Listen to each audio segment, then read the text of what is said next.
Tired of your perfectly formatted Excel sheets turning into a jumbled mess when you share them?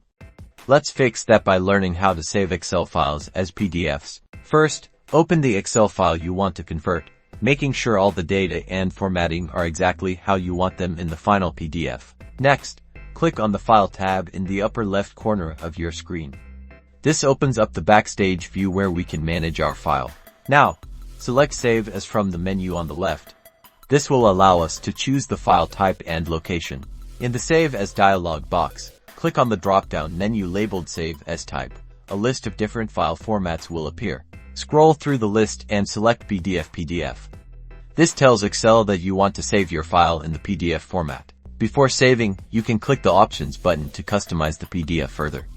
This allows you to select specific pages or even adjust the image quality. In the Options dialog box, you can choose to save the entire workbook, just a selected range of pages, and also optimize the file size for online viewing or printing. Once you're happy, click OK. Finally, choose a location on your computer where you want to save the PDF file, give it a descriptive name, and click the Save button. Excel will now convert your spreadsheet to a PDF. And there you have it. Your Excel sheet is now a perfectly preserved PDF, ready to be shared with anyone, on any device, without any formatting headaches. For more Excel tips and tricks, don't forget to subscribe.